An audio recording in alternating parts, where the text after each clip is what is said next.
Welcome liwat sa aton nga pagtuon kag nagatuon kita mga kabyanan sa The Preacher's Notes parte sa dispensation pero hindi rightly dividing.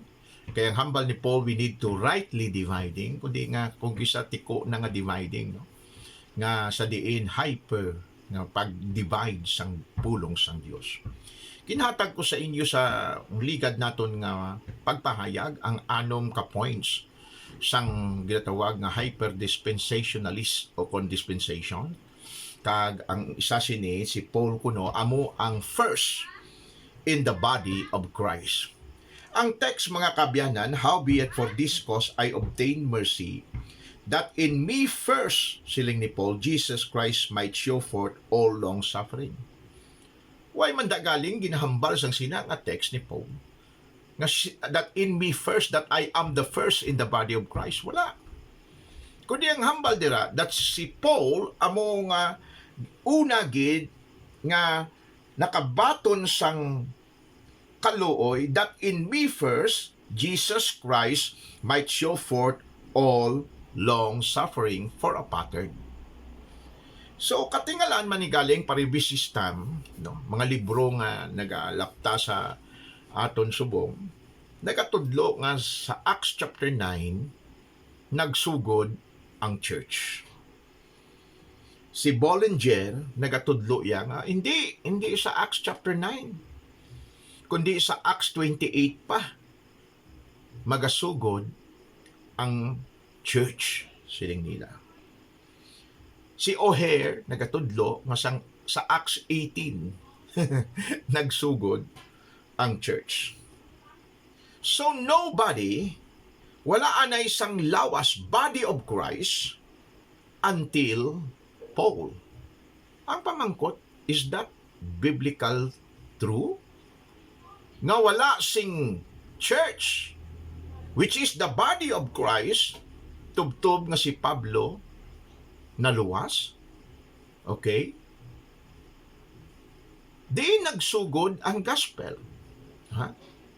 Klaro nga ang gospel, 1 Corinthians chapter 15, 1 to 4, that Christ died for our sins according to the scriptures, and that he was buried, and that he rose again on the third day according to the scriptures.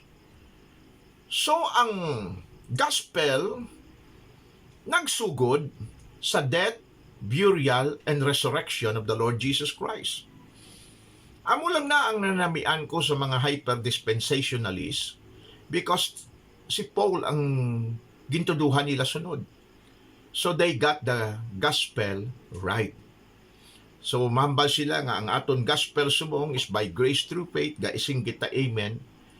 And then gulpi lang may mahambal nga wala pa magsugod ang church. Wala pa ang church nga body of Christ, tubtob nga wala si Paul na saved. Kag dira ko nagapangalot sang akon ulo kag nagalingi-lingi mo kanami na tani.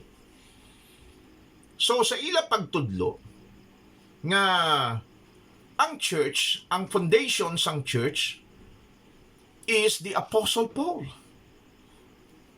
Kag may text bala sila nga parte sa pundasyon sang lawas ni Kristo kon sang church.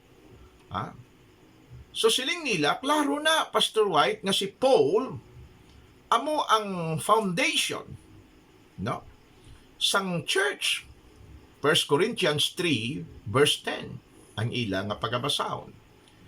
Siling diri ni Paul sa verse 9 ko basahon, for we are laborers together with God. Ye are God's husbandry, ye are God's building. Verse 10. According to the grace of God, which is given unto me. Namian gina ang mga hypers na. Ako namian man ko kay gina-promote nga si Paul ang aton missionary. Sila nga, which is given unto me as a wise master builder. Si Paul ang wise master builder.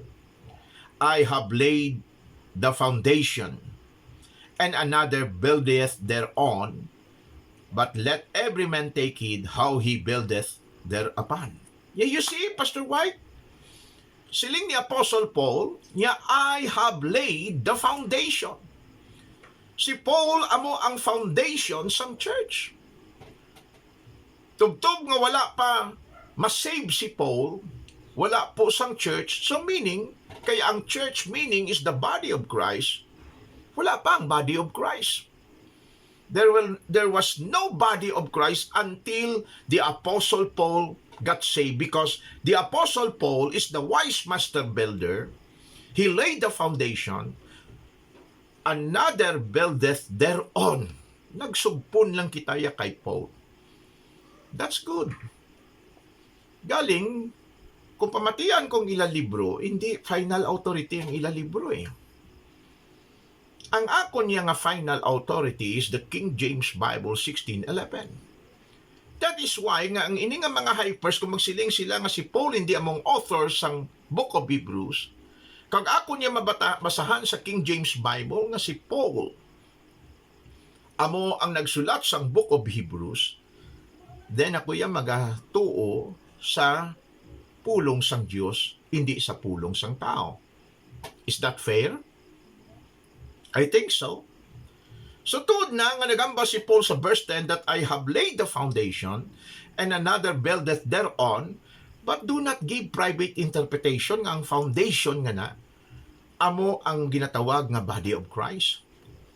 Tuod na nga ginhambal dira sang bersikulo, wala ko debate basta ginambas ang Bible. Pero bininyo mga kabyanan, 1 Corinthians 3:10, may ara pa sugpon, which is 1 Corinthians chapter 3 verse 11. So basahon ko. Verse 10 anay, I have laid the foundation, and another buildeth thereon, but let every man take heed how he buildeth thereupon. 4 verse 11, other foundation can no man lay than that is laid, which is Jesus Christ. Anong hambal ni Paul? Consider what I say, and the Lord give thee understanding. Anong hambal ni Paul? Other foundation can no man lay than that is laid. Ano na nga foundation? Which is Jesus Christ. So ara kasubong sa duwa ka bagay, will you accept that Jesus Christ is the foundation? Or patihan taning mga libro ni Ballinger, kag ni Stam, kag sang iban pa ni Welch, kag ni O'Hare, kung sino pa da, nga ang foundation sang body of Christ is the Apostle Paul, nga ang church nag-start kay Apostle Paul. My friend, that is not so. Si Jesus Christ naghambal na sa gospel, kalikit hindi ka mo magpati sang gospel mo, that He will build His church. Nya, I will build my church. And Jesus Christ, suno kay Apostle Paul, and we follow Paul. Consider what I say, siling ni Paul, and the Lord will give thee understanding. For other foundation can no man lay than that is laid. That is past tense. Which is Jesus Christ. Si Apostle Paul mismo ang nag-ambal sina. So kung magambal kita nga there was no foundation until nga maluwas si Paul, ti ano to ya ang death, burial, and resurrection? Ano tong mga persona nga to? Kay ang gospel to the Jew first, ang unang paningwa sa kaluwasan, mga Hudyo anay. Amo na nga may Book of Hebrews eh. Ha? Hindi man pwede nga mambal ka mo nga ang body of Christ mo composed of Gentiles only, kay si Paul naglabot sa mga Gentiles. Sang iyan ni Peter nga mga Hudyo ay hindi makasulod sa body of Christ.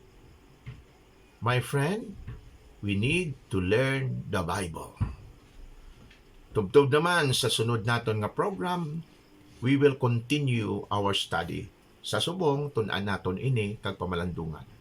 For other foundation can no man lay than that is laid, which is Jesus Christ. Dira po nag-build si Apostle Paul sang iya nga hilikoton sa Ginoo. God bless. God bless.